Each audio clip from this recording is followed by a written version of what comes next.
Task పిల్లలకు పెన్సిల్తో రాయడం నేర్పించడం ప్రారంభించడం. మీ బిడ్డకు 5 సంవత్సరాలు నిండిన తర్వాత మీరు వారికి పెన్సిల్తో రాయడం నేర్పించడం ప్రారంభించవచ్చు. పిల్లలకు పెన్సిల్ సరిగ్గా పట్టుకోవడం నేర్పండి. పెన్సిల్ ఇక్కడ తాకాలి.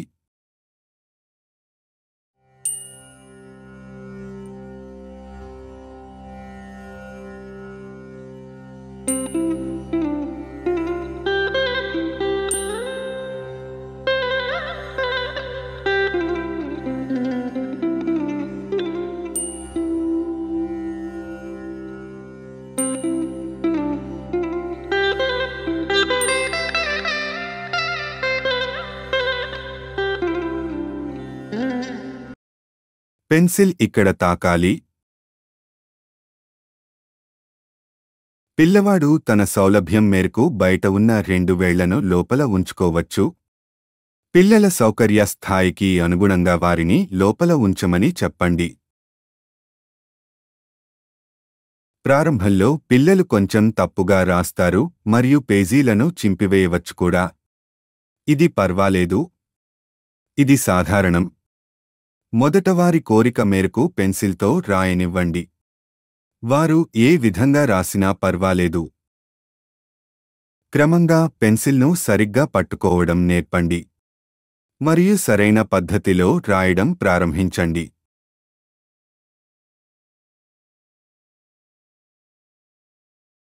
తల్లిదండ్రులు చుక్కలు వేసి పిల్లలను చుక్కలను కలపమని చెప్పవచ్చు.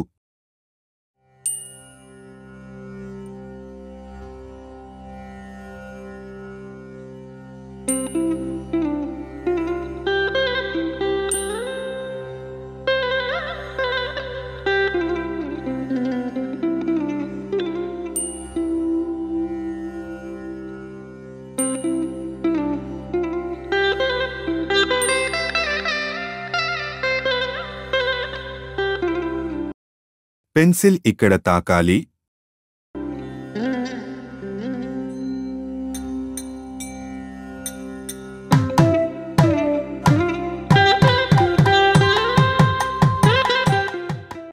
పిల్లలు పెన్సిల్ను సరిగ్గా పట్టుకోలేకపోతే రబ్బర్ బ్యాండ్ సహాయం తీసుకోండి.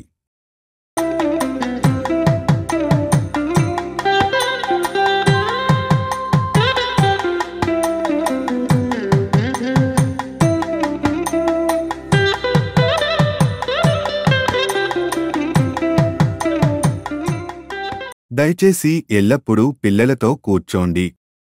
పిల్లలు పెన్సిల్ను వారి కళ్లలో లేదా నోటిలో పెట్టుకోకుండా చూసుకోండి. పిల్లలు ఇంకా పెన్సిల్ను సరిగ్గా పట్టుకుని రాయడం నేర్చుకోలేకపోతే మీరు రాయడానికి పెన్సిల్ గ్రిప్పర్ను ఉపయోగించవచ్చు.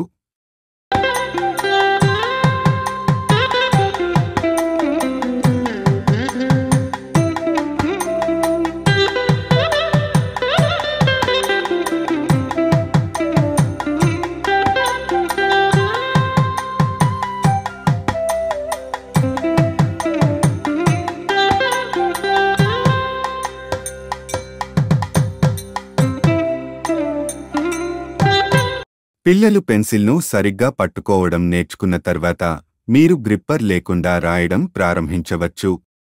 మేము రాయడానికి వర్క్బుక్ పేజీని ఉపయోగించాము. మీరు ఏ పేజీనైనా ఉపయోగించవచ్చు. పిల్లలు పెన్సిల్తో కొన్ని పేజీలలో గీతలు గీయడం మరియు సంఖ్యలు మరియు అక్షరాలు రాయడం ప్రాక్టీస్ చేయవచ్చు. పిల్లలు మొత్తం వర్క్బుక్ రాయవలసిన అవసరం లేదు. ఇది కేవలం పెన్సిల్తో ఎలా రాయాలో నేర్చుకోవడానికి మాత్రమే. పిల్లలు పెన్సిల్తో సరిగ్గా రాయడం నేర్చుకున్న తర్వాత వారు టాస్క్ 58లోని పదాలను రాయడం ప్రారంభించవచ్చు. మీ బిడ్డ పెన్సిల్తో రాస్తున్నప్పుడు మీరు ఎల్లప్పుడూ వారితో కూర్చోవాలని మేము సిఫార్సు చేస్తున్నాము. పిల్లలు పెన్సిల్ను వారి కళ్లలో లేదా నోటిలో పెట్టుకోకుండా చూసుకోండి.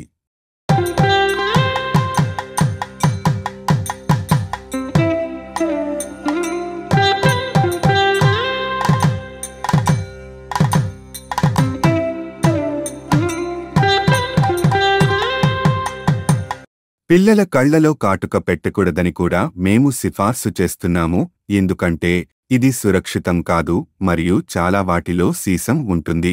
ఇది కళ్లలో దురద మరియు ఎరుపును కలిగించడమే కాకుండా కొన్నిసార్లు పిల్లల మెదడు సరైన అభివృద్ధికి ఆటంకం కలిగిస్తుంది.